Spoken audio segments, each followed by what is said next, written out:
बिस्मिल्लाहिर्रहमानिर्रहीम। Dear students, अस्सलाम वालेकुम। आज का जो हमारा लेक्चर है यूज़फुल आस्पेक्ट्स ऑफ फॉरेस्ट, हमने डिफॉरेस्टेशन और ओवर हंटिंग को स्टार्ट किया था। डिफॉरेस्टेशन में हमने डिफॉरेस्टेशन की डेफिनेशन और उसकी काजेज़ और उसके इफ़ेक्ट्स को हमने पढ़ लिया था। आज हम फॉरेस्ट के फ़वाइद, यानी फॉरेस्ट से हमें क्या क्या फ़वाइद हासिल होते हैं, उसको आज हम डिस्कस करेंगे। साथ में इसके हम ओवर हंटिंग को भी डिस्कस करेंगे इंशाल्लाह। यूज़फुल आस्पेक्ट्स में है कि जी फॉरेस्ट सपोर्ट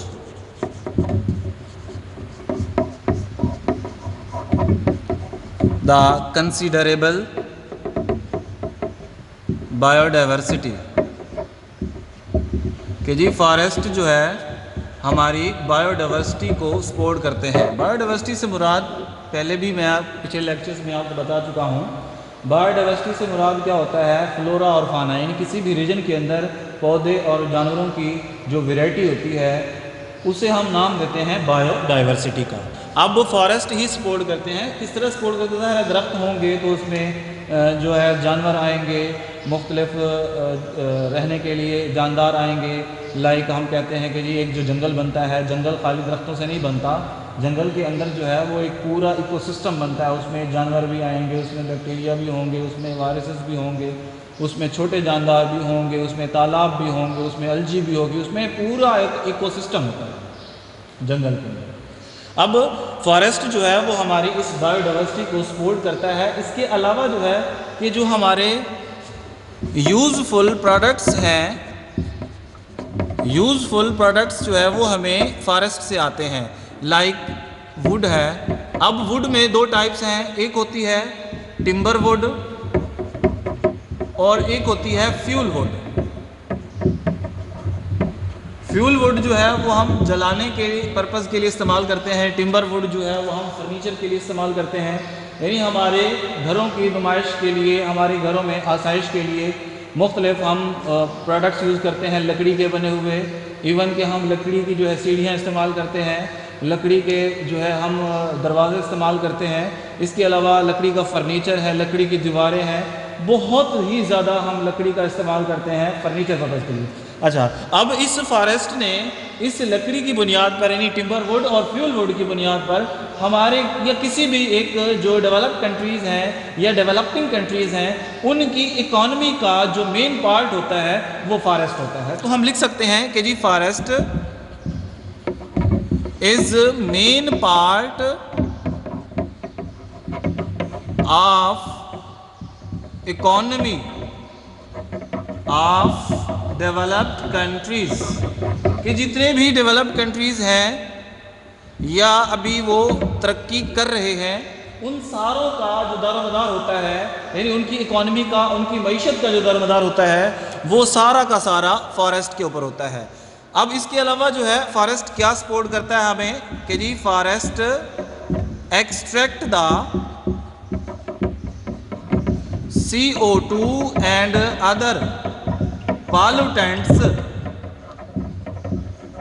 पॉल्यूटेंट्स से मुराद क्या होता है? The substance that cause pollution, यानी वो सब्सटेंस जिससे हमारे माहौल में गंदगी पैदा होती है, हमारा माहौल आलूदा होता है, उसे हम पॉल्यूटेंट्स कहते हैं। अब CO2 और अदर पॉल्यूटेंट्स को हमारे जो फॉरेस्ट हैं वो एक्सट्रैक्ट करते हैं, यानी उसको साफ करते हैं। कि जी एक साल के अंदर ये टनों के हिसाब से डस्ट को क्लियर करते हैं, उस इलाके की आबो हवा को, वहाँ के क्लाइमेट को बेहतर बनाते हैं। ठीक है। इसके अलावा जो है कि जी फॉरेस्ट का और क्या फ़ायदा है, कि जी forest also support the aesthetic beauty, support the aesthetic beauty of the region where they present, यानी जिस इलाके में जंगलात मौजूद होते हैं वो उस इलाके की एस्थेटिक ब्यूटी को भी सपोर्ट कर रहे हैं, उसमें इजाफा कर रहे हैं। एस्थेटिक ब्यूटी क्या होती है, यानी उसकी जो खूबसूरती है उस इलाके की, तो वो इलाका दरख्तों की वजह से खूबसूरत होता है।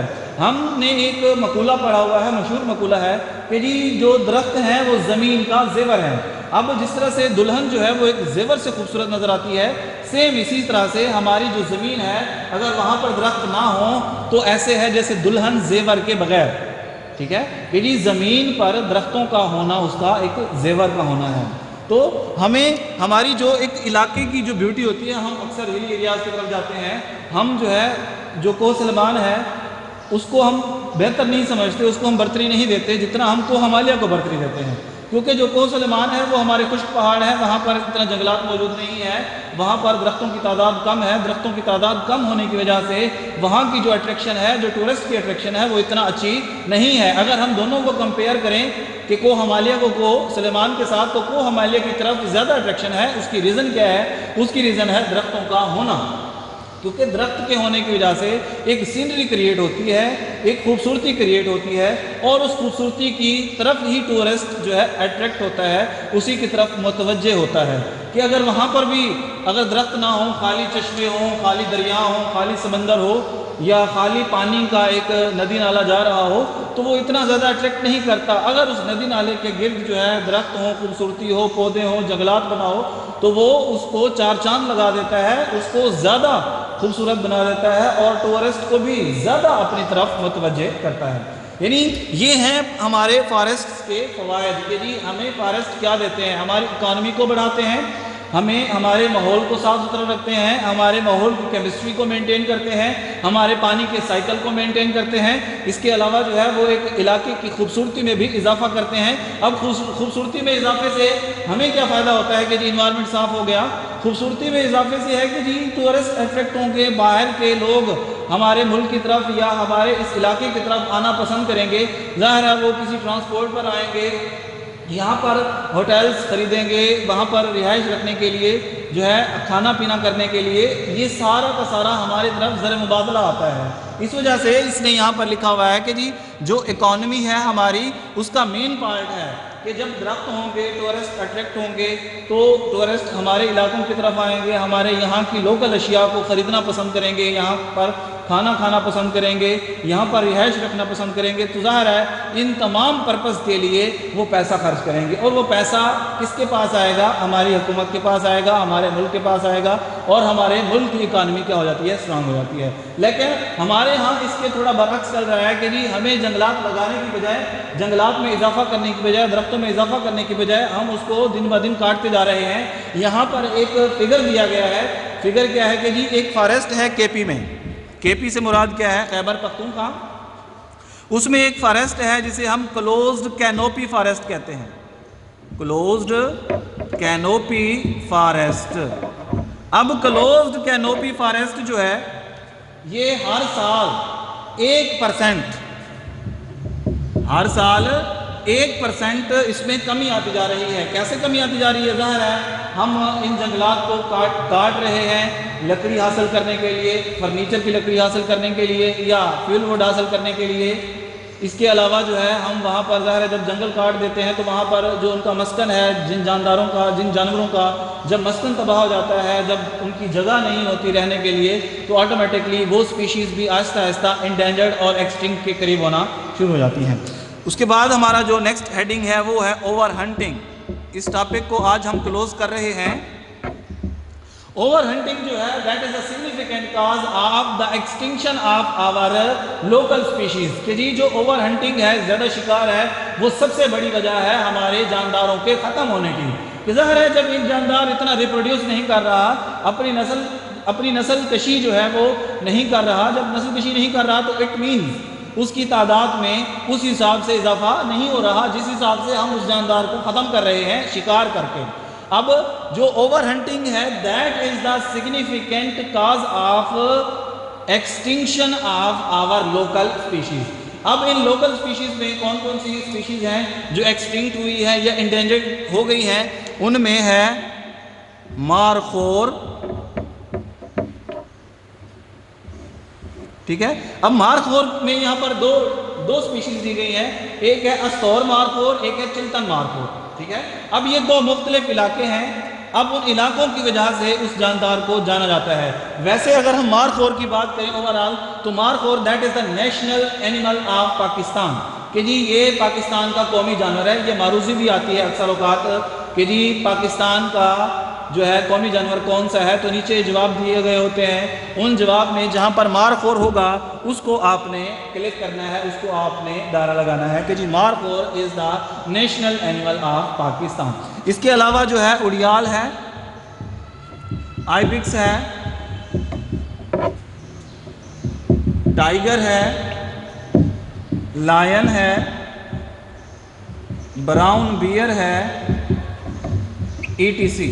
अब ये वो जानदार हैं जो ज़्यादा शिकार की वजह से, शौक़ की वजह से कि जी शौक़ है जी हम शेर का शिकार करते हैं, शौक़ है जी हम टाइगर का शिकार करते हैं, शौक़ है जी हम डियर का शिकार करते हैं। भाई शिकार करें, उस पर पाबंदी नहीं है, लेकिन जब आप ओवर हंटिंग करते हैं, अब देखें कि जी उस इलाके में तादाद कितनी है, कि क्या हमें शिकार करना उसके फ़ायदे में रहेगा या उस स्पीशी के नुकसान में रहेगा। तो ये सारी चीज़ें करने के बाद हम उसको कर सकते हैं शिकार। अदरवाइज़ पाकिस्तान ने लीगली और इलीगली दोनों सूरतों में ओवर हंटिंग और हंटिंग दोनों पर बैन कर दिया हुआ है, ठीक है। वो सिर्फ इस सूरत में बैन किया हुआ है क्योंकि ज़ाहिर है लोगों को इस चीज़ का आइडिया नहीं है। एक तो लैक ऑफ नॉलेज है, एजुकेशन नहीं है, लोग इलिटरेट ज़्यादा हैं, उनको पता नहीं है कि जी इस इलाके में बाकी 10 जानदार रह गए हैं इस स्पीशी के, अगर हम मज़ीद शिकार करते हैं तो ये 10 भी ख़त्म हो सकते हैं और इनकी मज़ीद नस्ल बढ़ नहीं रही तो इलाके को नुकसान हो सकता है। वो इस चीज़ को नहीं देखते, वो अपने शौक़ को देखते हैं कि जी हमारा शौक़ है कि जी हम हिरन का शिकार करें, हमारा शौक़ है हम फलां चीज़ का शिकार करें। वो शौक़ के चक्कर में वो पाकिस्तान के इकोसिस्टम को तबाही की तरफ धकेलते जा रहे हैं। कल तक के लिए अल्लाह हाफ़िज़ बेटा। आज हमने जो डिस्कस किया है ओवर हंटिंग और यूज़फुल एस्पेक्ट्स को, कल इंशाअल्लाह हम steps for the conservation of biodiversity को डिस्कस करेंगे।